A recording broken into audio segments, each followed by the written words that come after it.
Thank you so much for joining us this evening. My name is Kristen Johnson. I'm an outreach and recruitment counselor at Cal State Fullerton.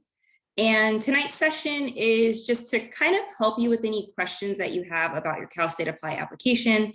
At this point, you probably have gotten started on your app and you may have run into a few barriers. So we're here to help. But before we get started, I did want to share just a few tips with you all to kind of help you with some of the common questions that we get with the Cal State Apply application. So we are going to go ahead and get started. So before you get started, we always recommend that you just take a look at some of the easy steps to help you get through the application. So the first thing you're going to do is create your Cal State Apply account. We always recommend students have their campuses kind of already in their mind so that by the time they start the application, they already have a good idea of what schools and majors they're going to apply to.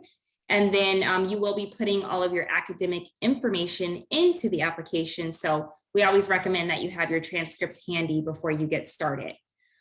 Before you submit, we highly and strongly encourage you to please review your application, because if you make any mistakes or any errors, you actually cannot go back and make any changes once you submit your application. So it's always a good idea just to take the few, 10 extra minutes and review your application, make sure everything looks good, and then go ahead and hit that submit button.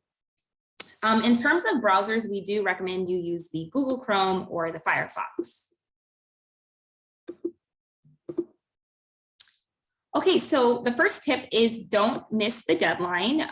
The deadline will be November 30th for Cal State Fullerton, and the website to apply is calstate.edu/apply.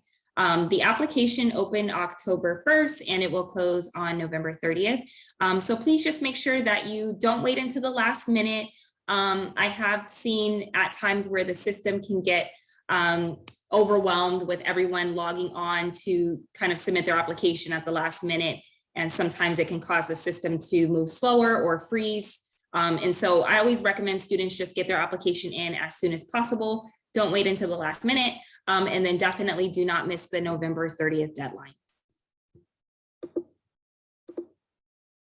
Okay, so the first thing, the second tip I should say is making sure your extended profile has been set up correctly. So the extended profile is under your name in the top right corner of the application. When you click on it, you'll see the option to go to your extended profile, and it will look like this screen here. So please make sure you selected first bachelor's degree, that you're getting your first bachelor's, and that you are graduating if you're a high school student. So if you're coming from high school and you're coming in as a first year student, then you want to select that you're a graduating high school senior or equivalent.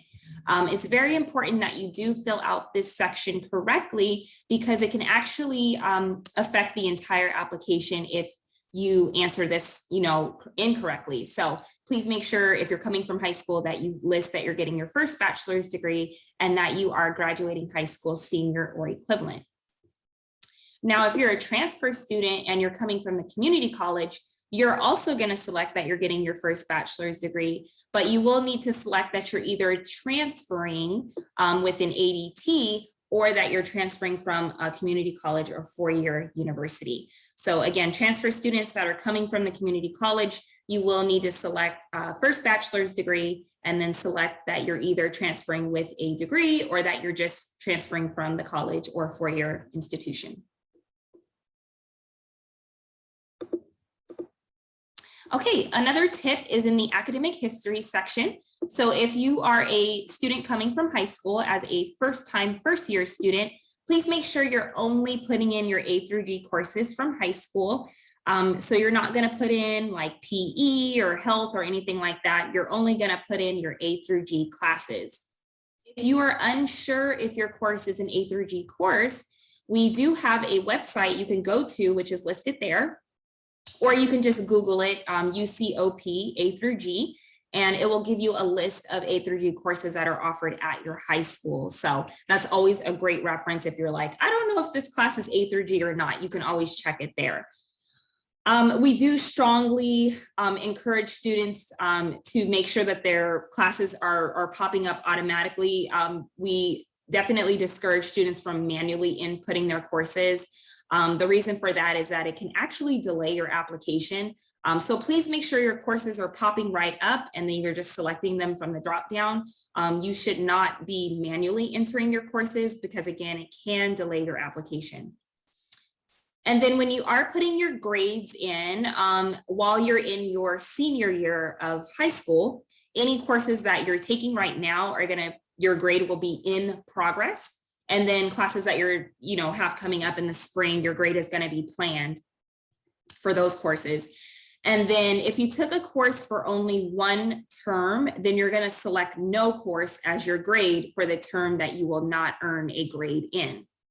And then lastly, the course types for high school courses are going to be AP, IB, honors, or college prep.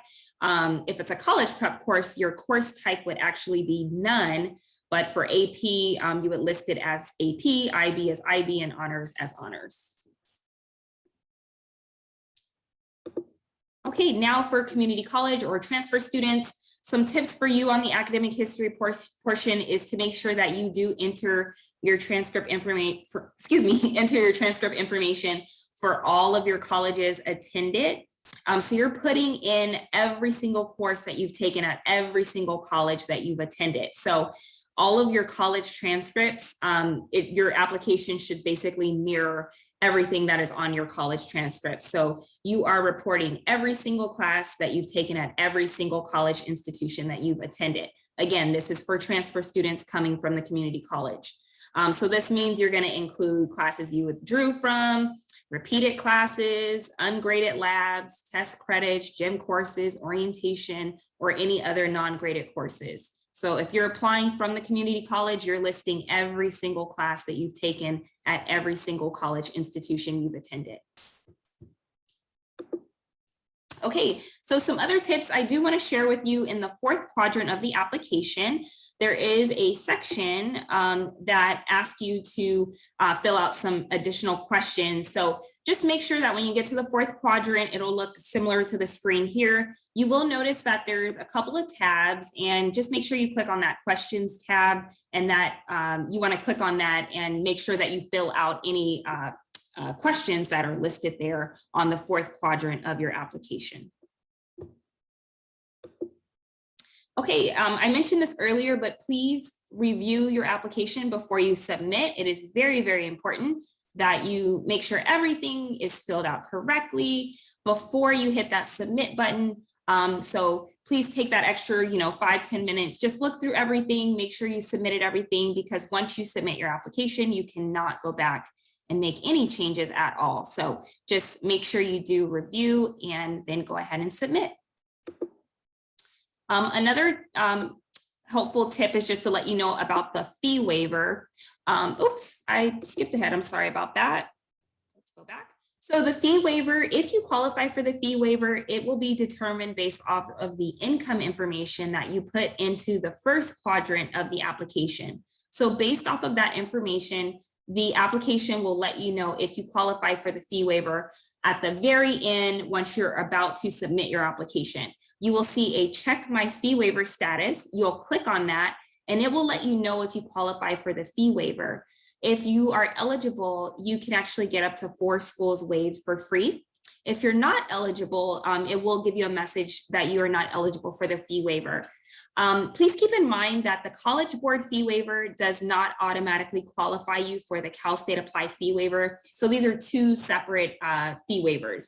So for the Cal State Apply application, once again, it goes off of the income information that you put into the application. Based on that, it will determine if you qualify for the fee waiver. And if so, you will see that you can get up to 4 schools waived for free.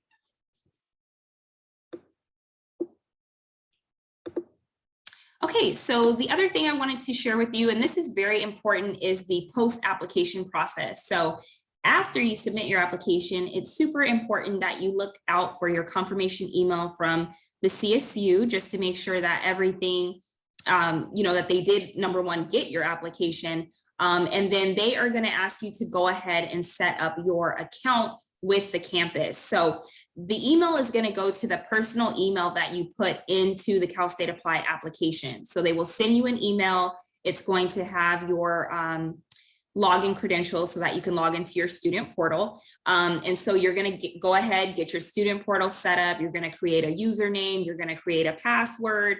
And then you're also going to get access to what's called a university email account as well. So please be on the lookout to receive that confirmation email from Cal State Fullerton and any other campus you apply to. And please make sure you set up your student portal and that you check your university assigned email, which is separate from your personal email. And so this is how the admissions office will communicate with you about your application, to let you know what's the status of your application. Do you have any outstanding documents? It'll let you know when transcripts are due, and all of that information will be there. It'll be in the task list of your student portal. Again, this is time sensitive, so it can affect your admissions if you do not get a document to us in time. So please make sure you get your portal set up, you check for your task list, you check your email, and then that you meet any deadlines that are associated with any documents that they're asking you for. Okay, so this concludes our presentation. I hope these tips were helpful. You can definitely get in touch with us. Our office information is listed there for you. And now we are going to go ahead and open it up for questions about the application.